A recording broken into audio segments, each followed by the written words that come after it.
Ah, It's the 1st of September. okay. This is Rabbi Levitt Horeb.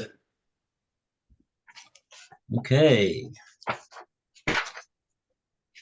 Let's see, where are we up to today?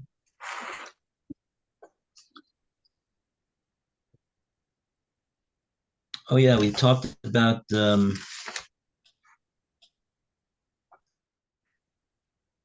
mankind's Sabbath and the Jewish Sabbath. Right. That's interesting. Yeah. Let's see, we got up in. Where was that at? Yeah. This was on page 272. Oh. He mentioned that You went ahead. he mentions the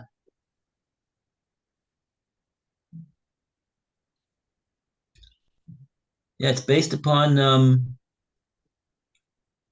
he says this is the meaning of the statement of the Psikta, which is a medrash that says Zachor Nosan Le'umos Ha'olam.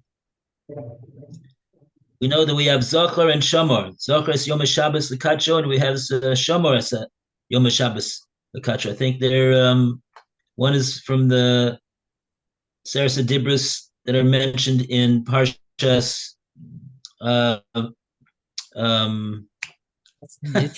Yitro. In Yisro, and one is mentioned in Veschanan, Zachor and Shamor, and one talks about, I believe, the fact that keep Shabbos because Hashem took us out of Mitzrayim. The other one says because He created the world. Different nasinas tam in the psukim over there, and so that's what the Masifta, that's what the Pesikta says, that the pasuk of the command of Zachar was given to the Umas Ha'olam when in Bereshis, when there was when we have the on Simchas Torah we read the first parsha of Parshas Bereshis, and we talk about the Shabbos over there. The Hashem rested on Shabbos, and He was Makadosh the Shabbos, etc. And then the pasuk of Shamor. Shamor is given to Yisrael. Very good, excellent, because he says Shamor, in other words, involves the Lamentes Malachas.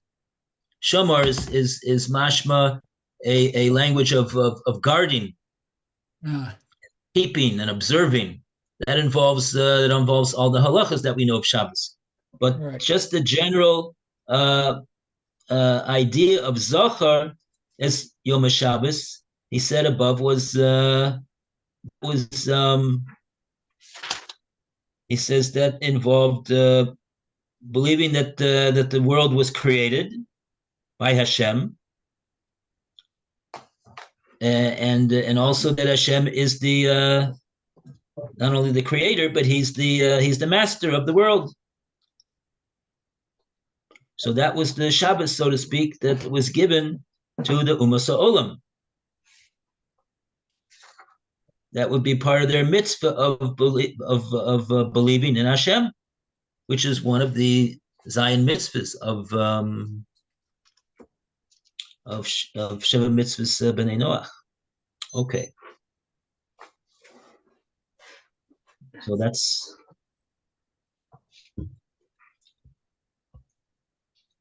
yeah. Okay, so now we go to 273. And as Roy pointed out the other day, that this is a note that goes back on something that Rav Hirsch wrote in the Sefer itself.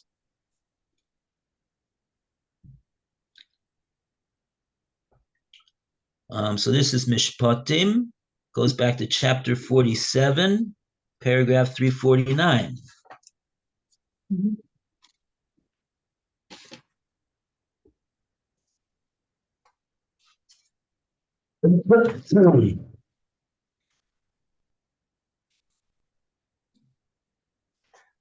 Oh. So what was this all about? Oh, yeah. Look what he says over here in 349. Even if the word has been spoken according to Takana, even the money's been paid, property is not passed, and rescission is still legally possible. So he talks about, nevertheless, once the money has been accepted or even the buyer has merely designated the merchandise, either the contracting party who makes use of the legal right of rescission exposes himself to the displeasure of him who showed at the time of the flood at Bavel, at Sodom, Gomorrah, and in Egypt, that he looks at man's actions and punishes those who do not stand by their word. Known in the Gemara as a Mishapara.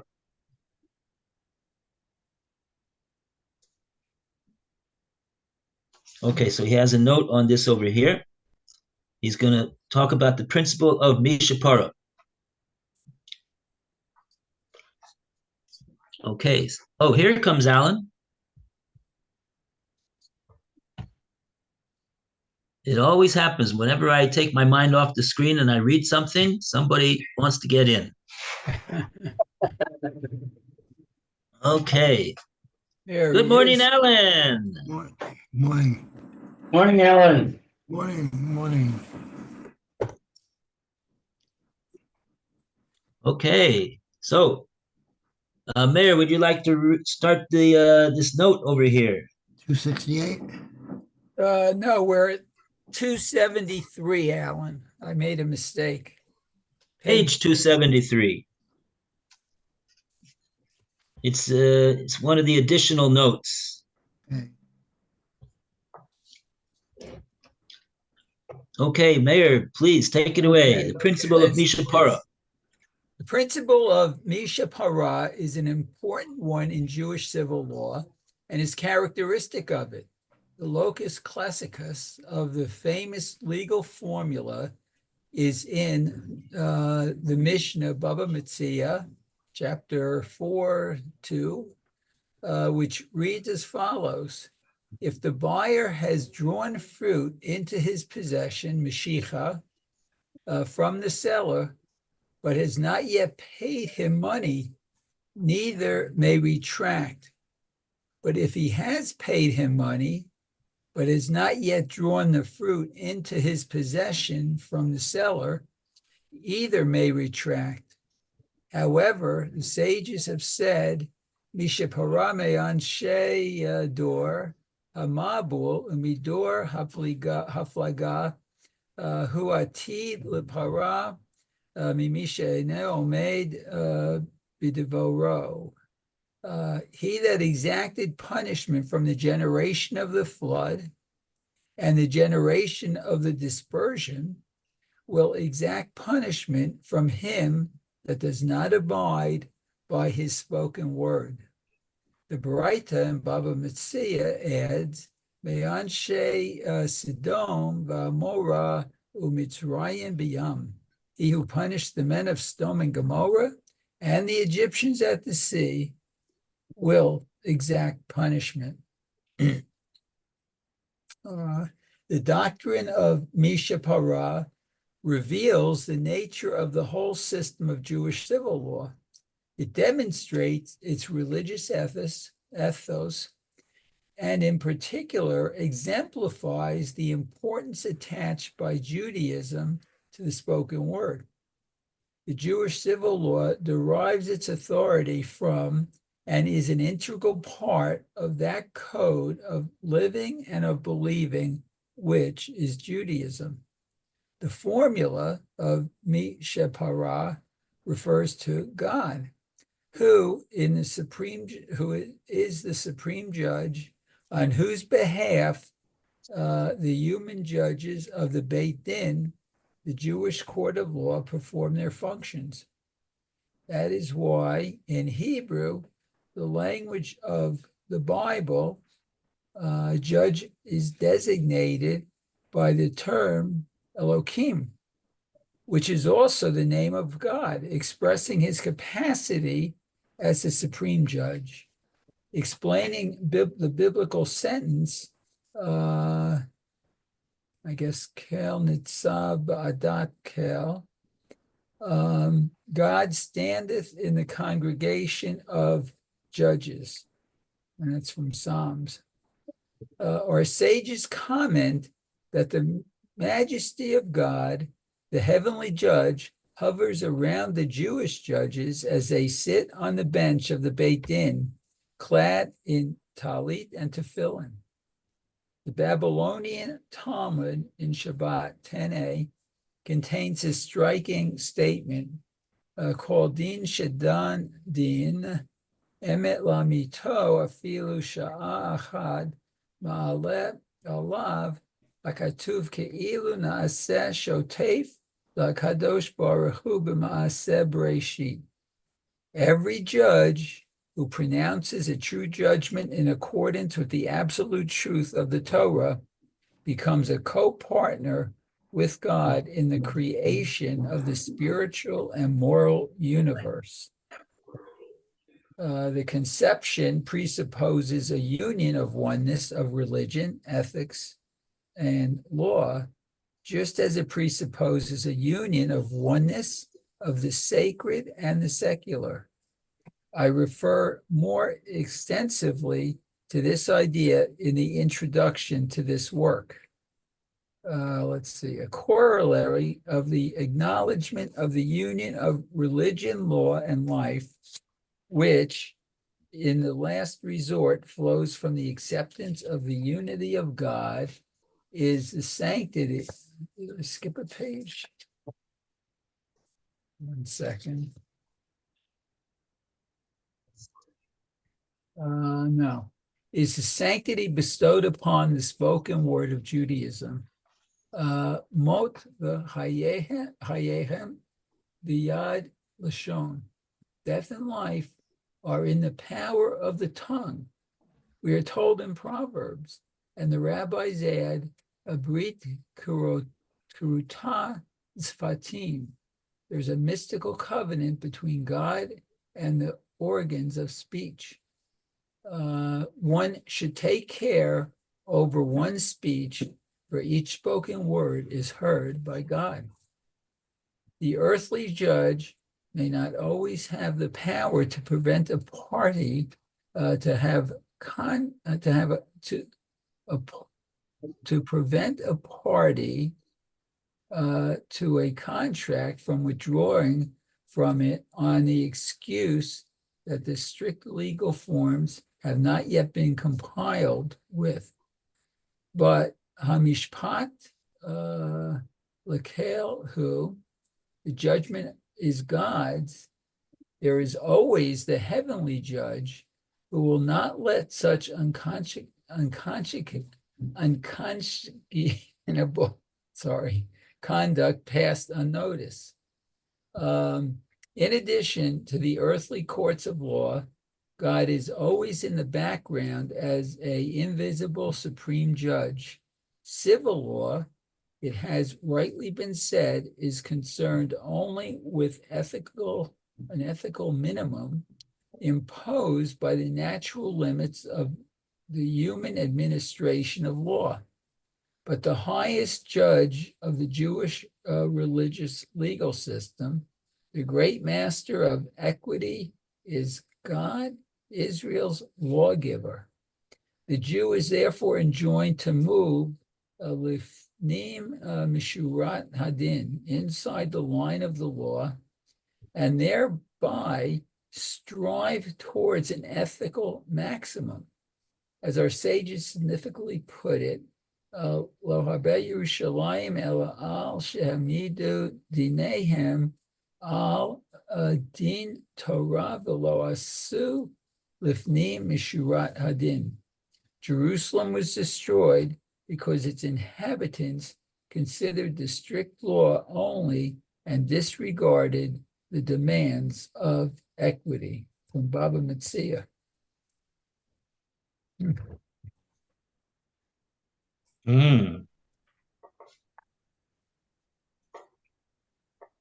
Okay. Very good. Round of applause for all the notes. Wow, yes.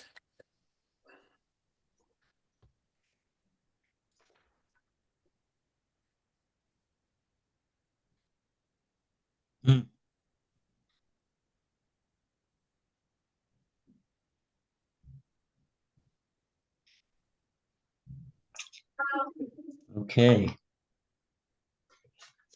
So, shall we start the next section? Hukim.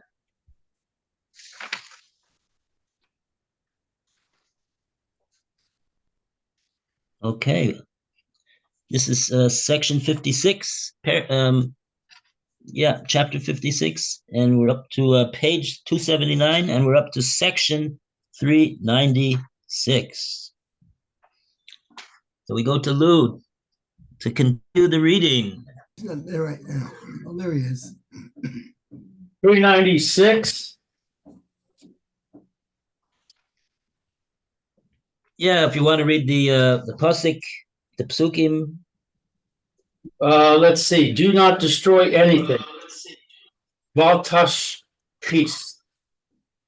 When thou shalt besiege a city a long time in making war against it, to take it, thou shalt not destroy the trees thereof by wielding an axe against them, for thou mayest eat of them, but thou shalt not cut them down, although man is also represented in the tree of the field and is therefore to be included before thee in the siege.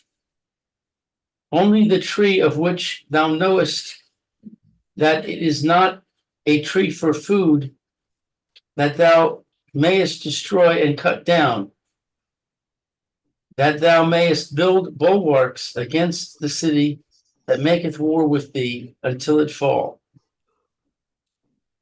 The oral law, Torah Shabbal Peh, explains as follows.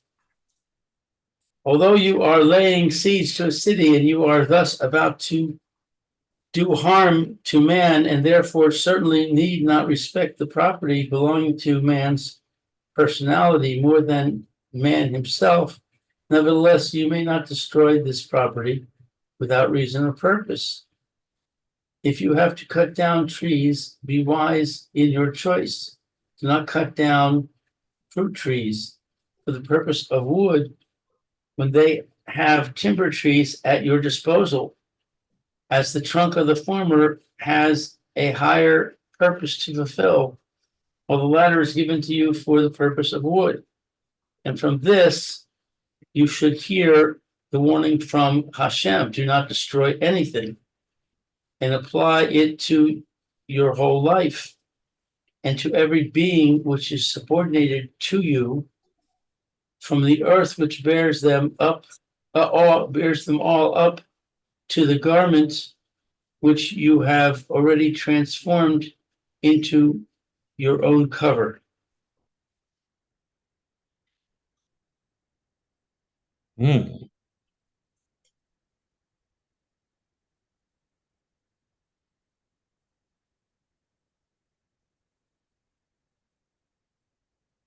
Oh, very interesting.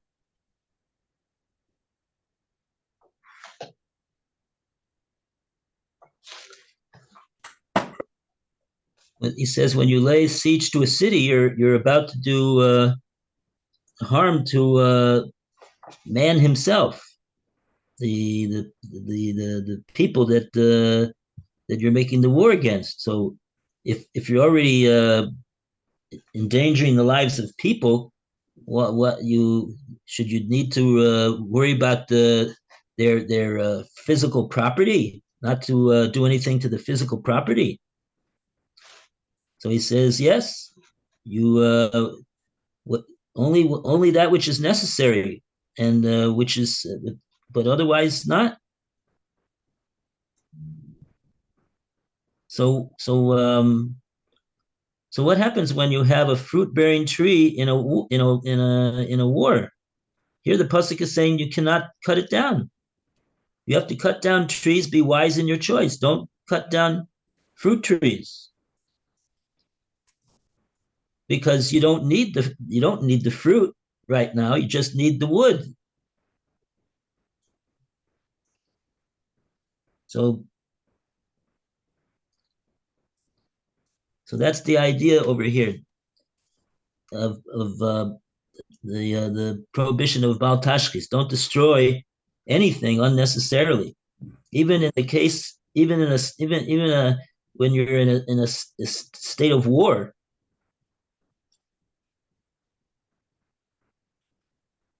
Okay. It's a very interesting, broad way that Rav Hirsch looks at the whole matter. 397. We go to Alan to continue, please. You said 297? 397. Section 397.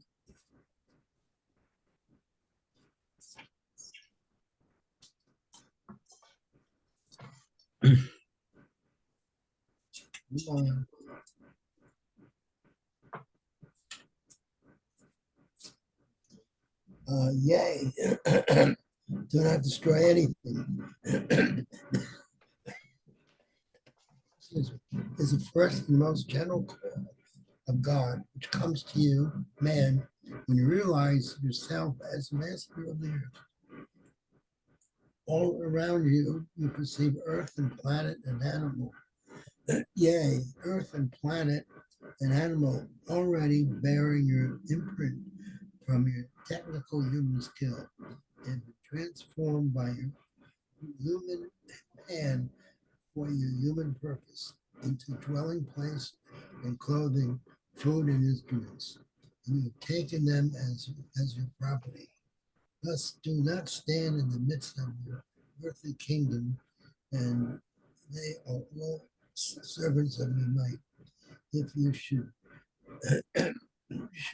raise now your hand to play childish game, to indulge in the senseless rage, wishing to destroy that which you use holy, wishing to exterminate that which you should only exploit. You should regard the beings beneath you as being objects without rights, not perceiving Hashem who created them, and therefore desire that they feel the might of your mood instead of using them only as a means of human activity that the God's call proclaims to you. Do not destroy anything. Be a man, only if you use the things around you for wise human purposes, sanctified by the word of my teaching. Only then are you a man and have the right over them, which I have given you as man. However, if you ruin at that moment, you are not a man, you are an animal and have no right to the things around you. I lent them to you for the wise use only. Never forget that I lent them to you. As soon as you use them unwisely, be it the greatest, smallest, you commit treachery against my will. My world, you commit murder and robbery against my property. You sin against me. This is what God calls unto you. And with this call, does he represent the greatest and the smallest against you, and grants the smallest as also the greatest a right against your presumptionists. Finishes up to page 39, up to number 398. It says, and with this call does he represent the greatest and smallest against you, and grants the smallest as also the greatest a right against your presumptuousness. Mm-hmm. So, wow, this is quite amazing.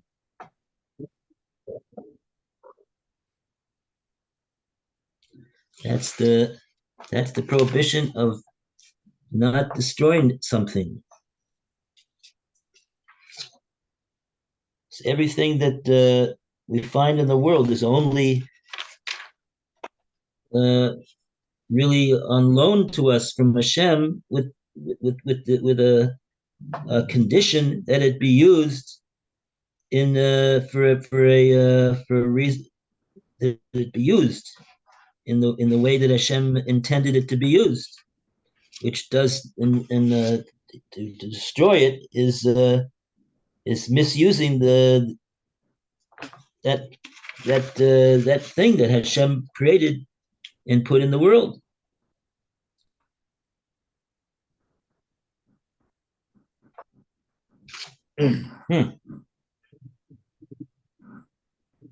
Okay.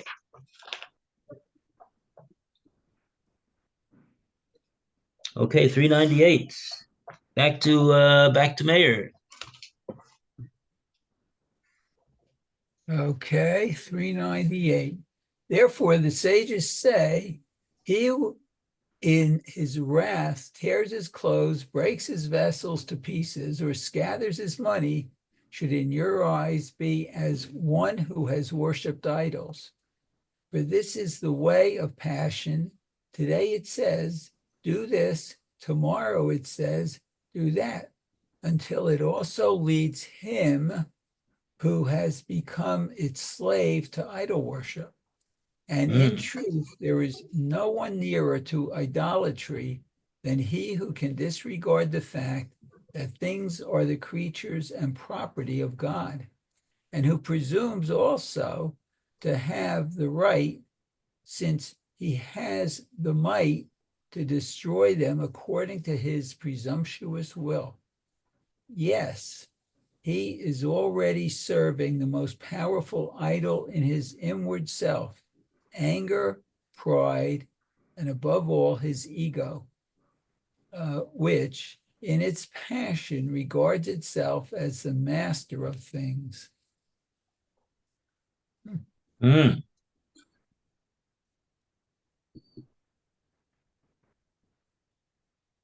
Ah.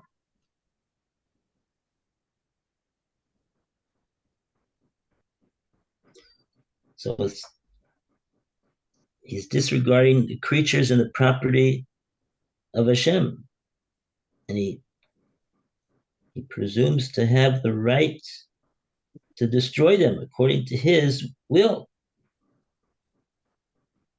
So he says, fascinatingly, he is already serving idols. He's serving the most powerful idol.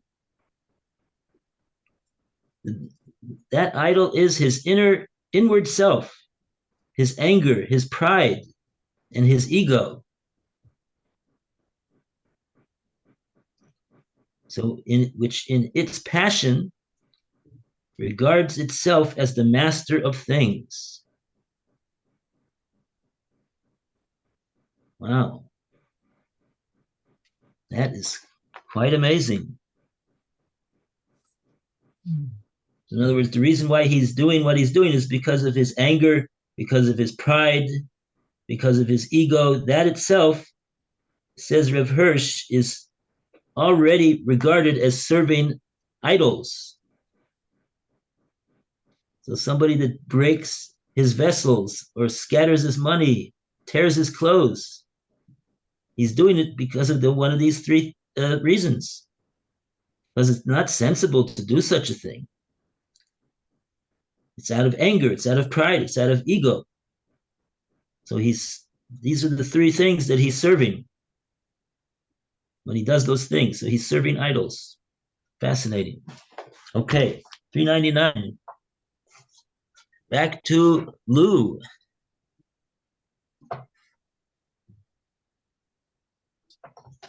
$3.99. Yes. 399, yes. 399. The first prohibition of creation is thus not to destroy anything large or small if it may still be of use. From the fruit tree, which may still refresh the latest grandchild with its fruit, down to the smallest piece of thread. In short, anything which can still serve some purpose or other. 2. But destruction does not only mean making something purposeless, unfit for its designated use. It also means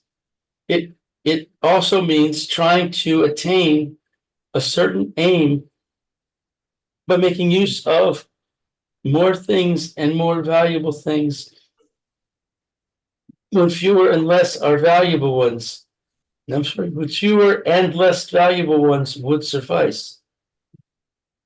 Or if this aim is not really worth the means expended for its attainment. On the other hand,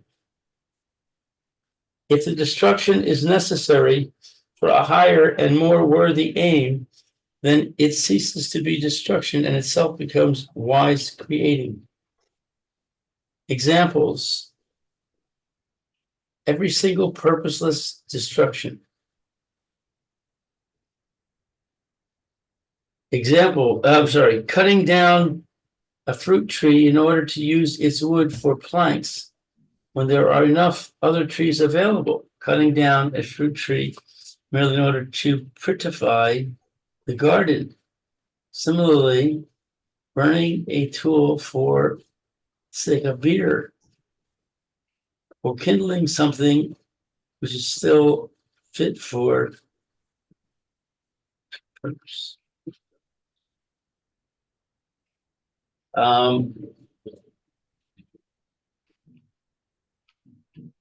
Still fit for other purposes for the sake of right.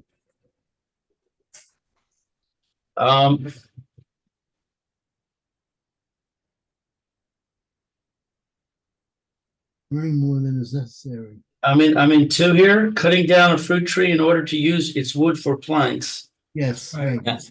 When there are enough other trees available, cutting down a fruit tree merely in order to purify the garden. Similarly, burning a tool for the sake of the heat, or kindling something which is still fit for other purposes for the sake of light, burning more than is necessary, wearing down something more than is necessary, and similar actions, consuming more than is necessary, and similar deeds. Cutting down a fruit tree, which is doing harm to other more valuable plants, or the trunk of which, when used for wood, is worth more than the fruits which are to be expected. Therefore, also a withering fruit tree, which bears very little fruit, is to be regarded as a tree for wood. Burning a vessel where there is a scarcity of wood in order to protect one's weakened self from catching cold, cutting down fruit trees in order to use the space for house building, and similar practices. Also compare the prohibition of castration of animal and bird.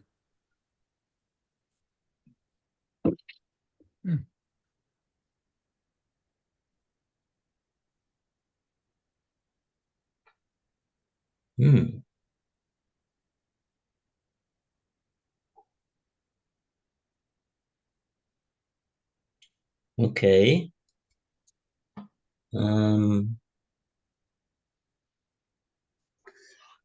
Yeah. We have any time? Oh, we have 1 minute. Okay. Time is up. Very good. Thank you, Russ. Fascinating. Very interesting discussion. Okay.